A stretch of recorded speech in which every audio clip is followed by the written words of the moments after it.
Okay, so this is the Skrimp Life Skrimp ring.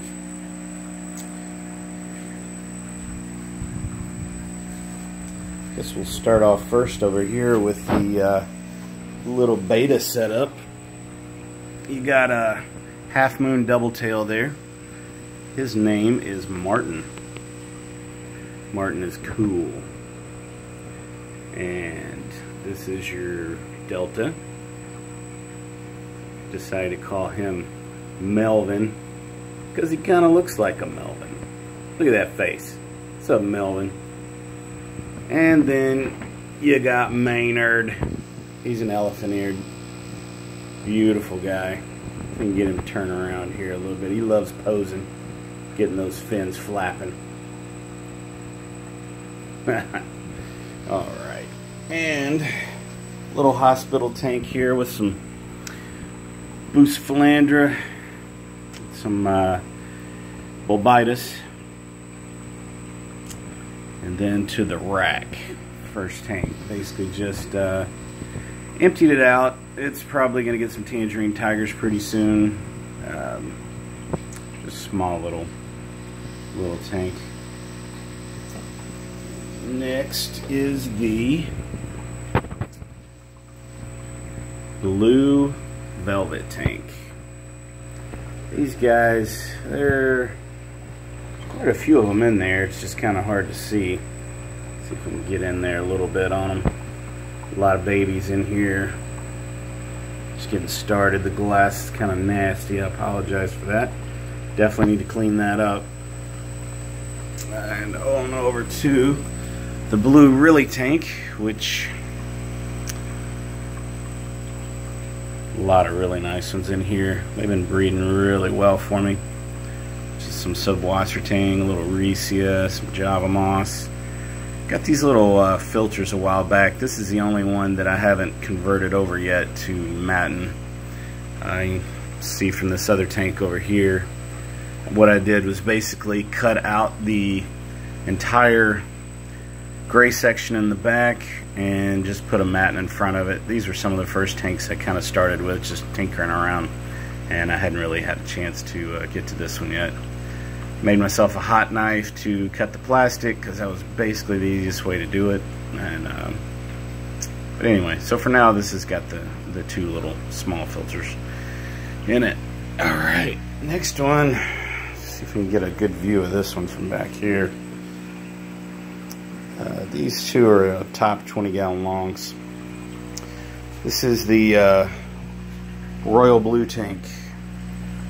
Should be a few in here. Let's see, we got a nice one there somewhere. Lost it.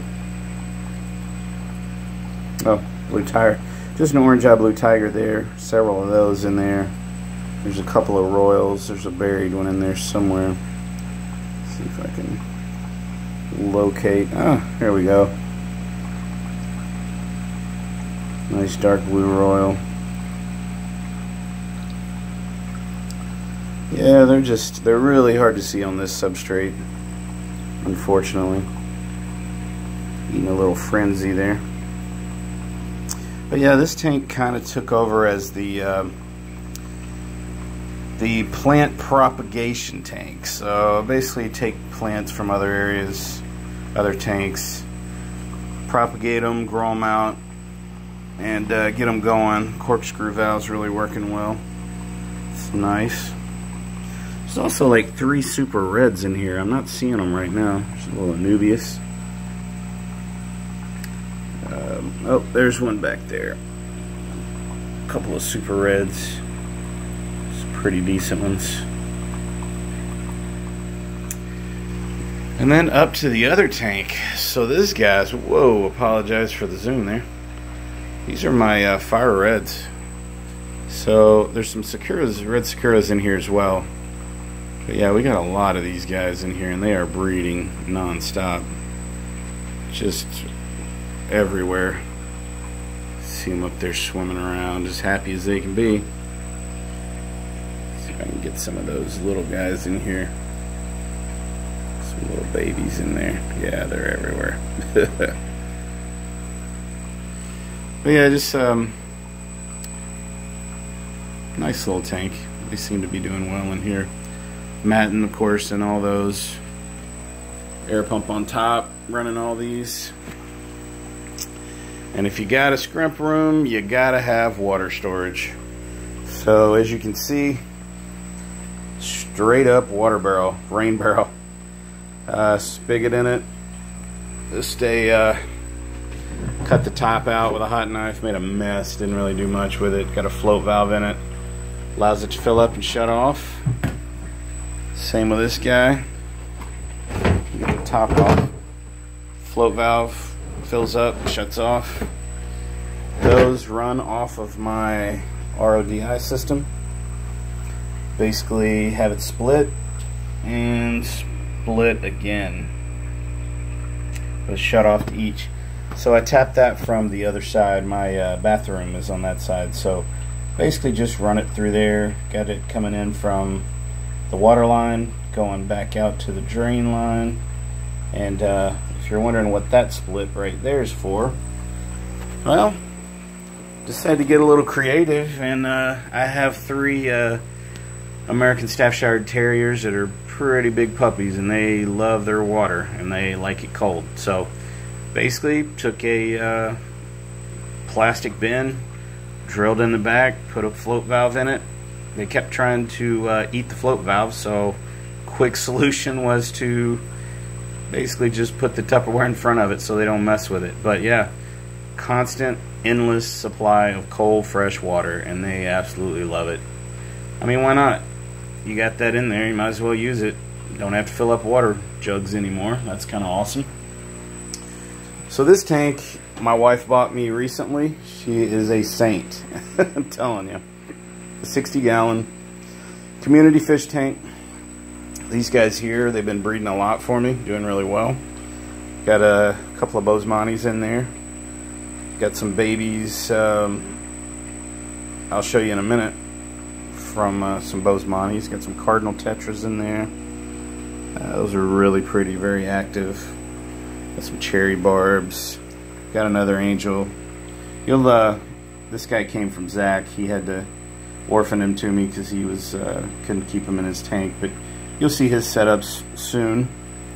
Got some purple passion Danios, really nice fish. They've been spawning a little bit. Got some long fin, let's see, leopard Danios, cosmic blue Danios. There's a neon rainbow, a dwarf. Gotta get some more of those. Those are a lot of fun to watch. More cherries. There are some emerald dwarf rasboras and some CPDs in here as well, but rarely do you see them. They're always hiding down behind this rock area and the I'm not gonna see them today, but anyway, some really cool celestial pearls in here, doing pretty well. Yeah, I got just hydro going.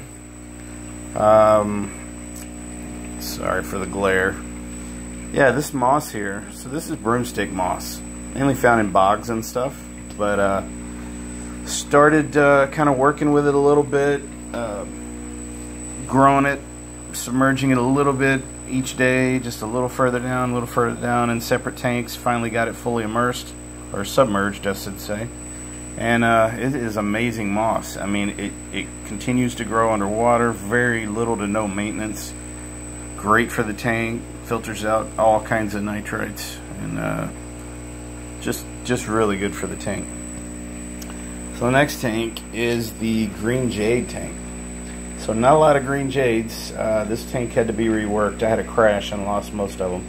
Very few left, but I just like the setup. There's a in-class inler in there, a lime green. So basically driftwood with some Japan grown on top, some boost in it. A lot of boost down here, just little propagations I've been working with. Rhesia mat in the back, subwasser tank just kind of hanging out there. Yeah, just cool little tank to look at. This tank is the green Babalti tank. I had a good Rhesia mat going, and I don't know what happened, just kind of fell apart on me. Came out from under the netting that I had used, and pretty much it just looked kind of crazy. But yeah, these rainbow balties are really fun to watch. I mean, there's a lot of them in here. There's not, I mean, obviously can't see as many that are in there right now, but there's hundreds. I mean, literally hundreds. And they usually, depending on their mood, they change color, really. I mean, you'll see pink ones and orange ones and red ones and green ones. I've seen a couple blue ones out of there, and then come back a couple days later and they're kind of brownish green again. I mean, it's just really strange. Yeah, there you go. You can see the different colored ones in there. It's kind of interesting. Now these guys, this is my native killifish tank. So I got these guys wild caught from a guy in Florida. Really cool. They're eating really well now. When I first got them, I was having some trouble getting them to eat. But yeah, they're doing well. They're oh, got one flashing. Yeah, see there. Let me see if I can get a picture without the glare. This guy's trying to get him a girlfriend. Showing off. But yeah, so I got a good nice cophifolia in there, some white ribbons, some more of that moss. That's so they can spawn on when they're ready. And then you have the Bosemani juveniles in here. Yeah, umbrella plant, some Java fern back there, some dwarf Sagittarius up front. But yeah, these guys, they're looking pretty good, growing nicely. Should start getting their color pretty soon. Love watching rainbows eat. I mean, you put food in there and they just go crazy darting. It's pretty nuts. Let's see. Might be able to get them to do something. Let me try to do this one-handed. Put a little food in there for them.